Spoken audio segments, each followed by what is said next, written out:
Hello students, आज के इस वीडियो में हम पढ़ेंगे क्वार्टर पोल मास एनालाइज़र के बारे में। तो लास्ट वीडियो में हमने पढ़ा था फैब, जिसे हम बोलते हैं fast atom bombardment, and second था हमारा MALDI matrix assisted laser desorption ionization technique. तो ये सारे जो टेक्निक्स थे दोनों, ये किसके थे? आयोनाइज करने के लिए। ठीक है, मास स्पेक्ट्रोमेट्री में मॉलिक्यूल्स को आयोनाइज करने के लिए दो टाइप के आयोनाइज़र यूज़ हो रहे थे।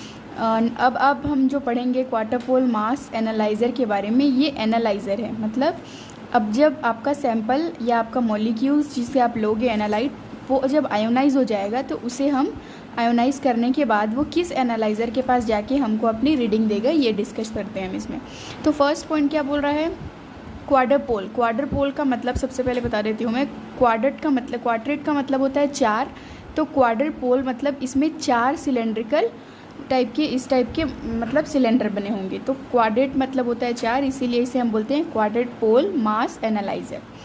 It consist of 4 cylindrical metal rods arranged with the square parallel to the direction of ion beam। ठीक है, तो जहाँ से आयन आयनाइज होगा उसके डायरेक्शन में सिलेंडर शेप के 4 मेटल के रॉड्स अरेंज होते हैं। ठीक है, ये जो दिख रहा है आप लोग को डायग्राम। देन क्या बोल रहा है second point? Hyperbolic can also be use. Hyperbolic का मतलब क्या होता है? बड़े साइज़ के। ठीक है, बड़े साइज़ के जो सिलेंड्रिकल टाइप के मेटल्स के रॉड होते हैं वो अरेंज होते हैं। देन रेडियो फ्रीक्वेंसी और direct current voltage is applied. अब ये हमने देख लिया, ये 4 रॉड लगे हुए हैं। अब इसमें हम RF, जिसे हम कहते हैं radio frequency, and DC is direct current. तो हम क्या करते हैं, इसमें रेडियो फ्रीक्वेंसी और डायरेक्ट करंट जो है वो अप्लाई करते हैं। तो इस तरीके का एक डायग्राम होता है। ये 4 सिलेंड्रिकल रॉड हैं। एक रॉड होता है पॉजिटिव, जस्ट उसी के इस साइड वाला होता है ये पॉजिटिव, इधर वाला नेगेटिव, इधर वाला नेगेटिव। इस तरीके से ये अरेंज होते हैं। हम जानते हैं कि मास स्पेक्ट्रोमेट्री में हम क्या करते हैं, मॉलिक्यूल्स को हम उसके मोलिकुलर मास के बेसिस पे हम उसको क्या कर लेते हैं, एनालाइज कर लेते हैं। तो अगर मान लो कि कोई हमारा सैंपल, जो कि मैं लास्ट वीडियो में बताया था कि अगर कोई सैंपल है, फॉर एग्जांपल हमारा सैंपल है M, अगर वो 3 पार्ट्स में टूटा है, M+, M1+ एंड M2+। ठीक है, तो अलग अलग टुकड़ों में टूटने के कारण क्या होगा, इसके जो साइज़ है वो अलग अलग होंगे। ठीक है, जैसे ये कोई बड़ा साइज़ का होगा, कोई उससे छोटा, कोई उससे छोटा, कोई बहुत छोटा। तो एनालाइज़र अगर हम बात करेंगे कि साइज़ के अकॉर्डिंग अगर इसका हम डिटेक्शन कर लेते हैं तो हम क्या बोलते हैं उसे, मास स्पेक्ट्रोमेट्री। मास का मतलब क्या होता है? Molecular mass. तो इस तरीके से जब आयोनाइज हो जाएंगे मॉलिक्यूल्स और आयन एंट्रेंस से एंटर करेंगे, फिर उसके बाद क्या होगा, ये सैंपल इस चारों रॉड से होते हुए इस तरीके से ओसाइलेटिंग का मतलब क्या होता है, इसमें दोलन होगा, और ये करते हुए इस तरीके से डिटेक्टर के पास चले जाएंगे, और यहाँ पे हमको डिटेक्टर अपना ग्राफ दे देगा, और वो ग्राफ हमको रिकॉर्डर के थ्रू हमारे सिस्टम पे मिल जाता है।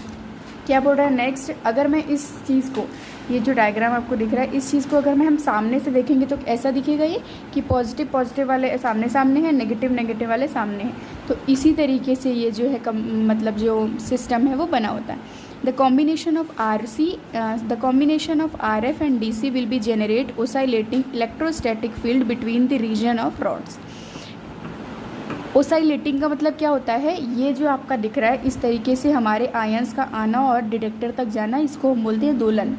ठीक है, तो ओसाइलेट होते हुए जब हम उसमें रेडियो फ्रीक्वेंसी की वेव एंड डायरेक्ट करंट देते हैं, तो वो करंट आने से क्या होगा, इन रॉड्स में क्या आ जाएगा, वाइब्रेशन। तो वाइब्रेशन के कारण हमारे सैंपल इस तरीके से डिटेक्टर के पास चले जाते हैं। तो हम 2 टाइप का देते हैं, एक रेडियो फ्रीक्वेंसी की वेव और सेकेंड देते हैं डायरेक्ट करंट, जिसके कारण इलेक्ट्रोस्टैटिक फील्ड जनरेट हो जाता है रॉड्स में, और हमारे सैंपल जो हैं वो आगे की ओर चले जाते हैं।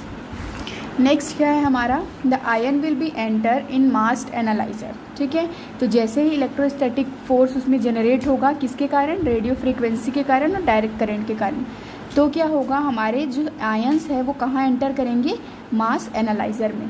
ठीक है, उसके बाद and separate according to their molecular weight, और हम क्या करेंगे, उसको उसके मोलिकुलर वेट के अकॉर्डिंग हम सेपरेट कर लेंगे। ठीक है, नेक्स्ट क्या है, depending on the ratio of radio frequency aptitude and DC voltage oscillating electrostatic field will be generate for ions. क्या है, जो हमारा रेशियो होगा, रेडियो फ्रीक्वेंसी एप्टीट्यूड का जो रेशियो होगा, वो DC वोल्टेज ओसाइलेटिंग, जिसे फिर बोल रही हूँ मैं, दोलन कहते हैं, electrostatic force will be generate. इन दोनों के कारण क्या होगा, एक इलेक्ट्रोस्टैटिक फोर्स जनरेट होगा, और वो इलेक्ट्रोस्टैटिक फोर्स क्या करेगा, इसमें वाइब्रेशन लाएगा। वाइब्रेशन के कारण हमारे सैंपल ओसाइलेट होते हुए कहाँ चले जाएंगे, डिटेक्टर के पास। The ion will be required oscillation in 2 way. कौन कौन सा 2 वे है? इफ़ आर एफ इज़ मतलब अगर आर एफ बड़ा होगा DC से, then the larger ion will be hit the detector first. अगर मान लो कि हमारी रेडियो फ्रीक्वेंसी की वेव ज़्यादा है as compare to direct current, तो उस कंडीशन पे जो बड़े साइज़ के आयन है हमारे, ठीक है, ऐसे आयन जिसका साइज़ बहुत बड़ा है, वो क्या करेंगे, डिटेक्टर के पास पहले जाएंगे, उसके बाद उससे छोटे, उसके बाद सबसे छोटे। एंड जस्ट इसी का अगर अपोजिट हम बात करें, इफ़ आर एफ, अगर हमारा रेडियो फ्रीक्वेंसी कम है DC से, तो उस कंडीशन पे जो स्मॉलेस्ट आयन है, ठीक है, जो सबसे छोटे वाले आयन हैं, वो डिटेक्टर के पास सबसे पहले जाएंगे, उसके बाद उससे बड़े, उसके बाद उसके बड़े। तो ये 2 कंडीशंस होती है ओसाइलेटिंग होने के बाद कि हमारे कौन से आयन कब डिटेक्टर के पास जाते हैं। तो इसके एडवांटेज क्या होते हैं? It gives very fast result. ये एनालाइज़र जो होता है वो बहुत ही फास्ट रिजल्ट देता है। It is a cost effective. It gives low resolution peak. हमको लो रिजोल्यूशन पे ही इसकी पिक्स मिल जाती है। नेक्स्ट हमको इसी में देखना है time of flight mass analyser. Second वाला जो एनालाइज़र है वो क्या है? Time of flight mass analyser, जिसको हम बोलते हैं TOF mass analyser. TOF is based on the simple idea that the velocity of the 2 ions varies depending upon the mass of ion। velocity का मतलब क्या होता है? तीव्रता, जिसे हम कहते हैं स्पीड। तो किसी भी आयन की velocity इट्स डिपेंड करती है कि उसका मॉलिक्यूलर मास कितना है, ठीक है। सिंपली किसी आयन की अगर मान लो हमारा कोई सैंपल 4 टुकड़ों में टूटा है, सबसे बड़े, छोटे, छोटे, छोटे, तो इसकी जो स्पीड है, ठीक है, किसी भी आयंस का जो स्पीड है ये बताएगा कि उसका मॉलिक्यूलर मास कितना है, ठीक है। कोई बहुत स्पीड से जाएगा, कोई हल्का होगा, तो वो सबसे हल्का जो पार्टिकल्स होगा, अगर हम बात करेंगे, अगर 3 साइज़ के हमारे पास हैं बॉल, तो सबसे हल्के वाले बॉल क्या होंगे एनालाइज़र के पास, सबसे जल्दी जाएंगे, फिर उसके बाद थोड़े भारी वाले, फिर सबसे भारी वाले।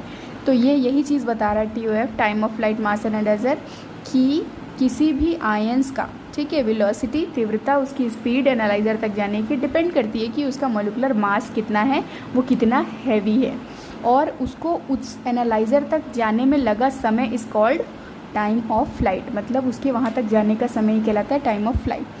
तो ये हो गया था कि किसी भी आयन की वेलोसिटी डिपेंड करती है कि उसका मॉलिक्यूलर मास कितना है।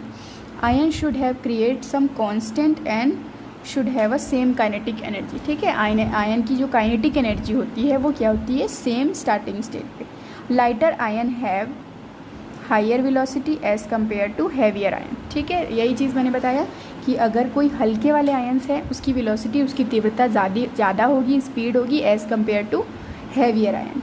फॉर एग्जाम्पल हम एग्जाम्पल लेते हैं, हमारे पास 2 बॉल हैं A एंड B। ए का जो वेट है वो 100 ग्राम है, एंड सेकेंड वाला जो B है इसका वेट क्या है? 200 ग्राम, ठीक है। तो दोनों की काइनेटिक एनर्जी स्टार्टिंग स्टेज पे सेम है। अब क्या होगा, जब हम इसको दोनों बॉल को फेंकेंगे तो ball A will be higher velocity, ball A की वेलोसिटी क्या है? हायर है। क्यों? क्योंकि वो 100 ग्राम का है, वो हल्का है, तो वो स्पीड से जाएगा। एंड सेकेंड बस, और बॉल अगर B की हम बात करें, क्योंकि उसका वेट ज़्यादा है, इस कारण क्या होगा, उसकी वेलोसिटी मतलब वो देर में जाएगा उस डिटेक्टर के पास। 2 टाइप्स के। तो इसी तरीके से अगर किसी मॉलिक्यूल्स के आयोनाइज होने के बाद उसके आयंस के साइज़ छोटे हैं तो वो क्या होंगे? डिटेक्टर के पास जल्दी जाएंगे, और अगर बड़े होंगे तो वो देर से जाएंगे। If ion will be traveling towards the detector, then the lighter ion will be hit the detector first and heavier due to higher velocity। जो लाइटर आयन है, हल्के आयन है, वो क्या करेंगे? डिटेक्टर को जल्दी हीट करें। हीट करना मतलब क्या होता है? उस पर पड़ना। तो वो क्या करेंगे? डिटेक्टर को जल्दी हीट करेंगे। क्यों? क्योंकि हायर, उसकी वेलोसिटी हायर है।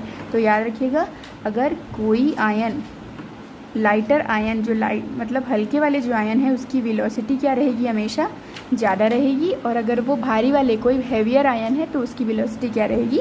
लोअर रहेगी। तो इसमें एक चीज़ हमने फार्मूला पढ़ा है, kinetic energy of an accelerated through the electrical potential will be. हम जानते हैं kinetic energy V is equal to half mv²। हमने यहाँ पे V के साथ साथ Z भी लिख लिया। Z का मतलब क्या है? चार्ज। जहाँ पे Z is equal to charge, V is equal to potential, M is equal to mass, and V is equal to velocity. ये वाला छोटा जो स्मॉल v है वो क्या है? वेलोसिटी। तो इस तरीके से इसका मास एनालाइज़र के बारे में पढ़ते हैं। इसके पहले हमने जो माल्टी टेक्निक पढ़ी थी, ठीक है, माल्टी टेक्निक में ये वाला एनालाइज़र ही यूज़ होता है। इसमें क्या होगा, अब ये समझ लो, या आयोनाइज होने का हमारा सैंपल यहाँ आयोनाइज हो जाएगा।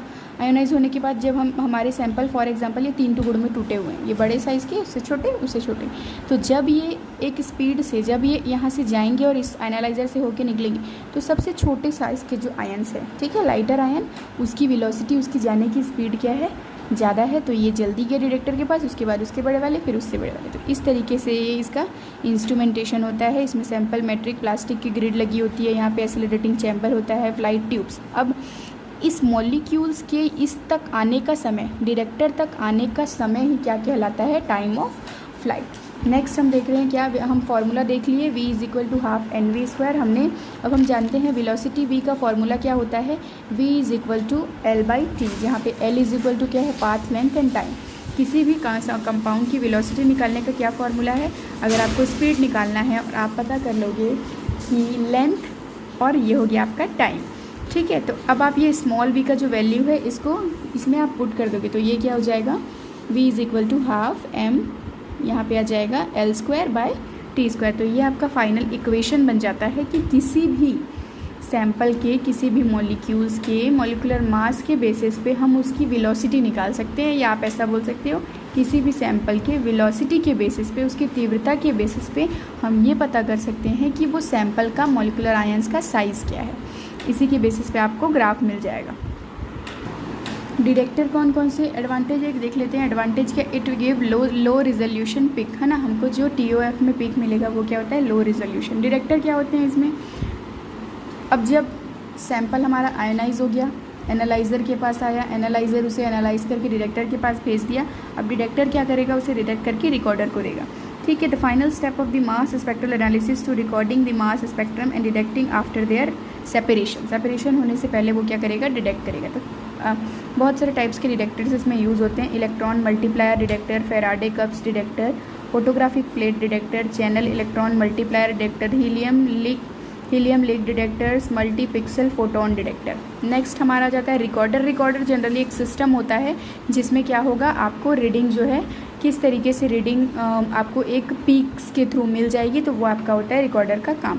रिकॉर्डर हैव मस्ट, अब रिकॉर्डर की एक फ़ीचर होना चाहिए, इसेंशियल है रिकॉर्डर में, recorder must have very fast response. हमारा रिकॉर्डर ऐसा नहीं होना चाहिए कि वो हैंग हो रहा है, उसका रिस्पॉन्स फास्ट होना चाहिए, हमको स्पीड में हमारे जो सैंपल है उसका ग्राफ मिलना चाहिए, ठीक है। फिर अब हम देख लेते हैं इसका एप्लीकेशन क्या है। The analysis of biomolecules using a mass spectrophotometer, analysis of glycogen, lipids, proteins, analysis of structural elucidation. फिर उसके बाद हम जितने भी तरीके की एनालिसिस करनी है, प्रोटीन मॉलिक्यूल्स, कार्बोहाइड्रेट, विटामिन्स, इसका हम इसमें एनालिसिस कर सकते हैं। नेक्स्ट हम क्लिनिकल स्टडीज़ में इसका यूज़ करते हैं, फार्मास्यूटिकल एनालिसिस में करते हैं, फॉरेंसिक साइंस जो होती है उसमें भी इसका यूज़ किया जाता है, मेटाबॉलिक एनालिसिस में भी इसका यूज़ है। यहाँ पे ये मास स्पेक्ट्रोमेट्री आप लोगों का ख़त्म हो गया है। नेक्स्ट वीडियो में हम पढ़ते हैं थर्मल मेथड ऑफ एनालिसिस।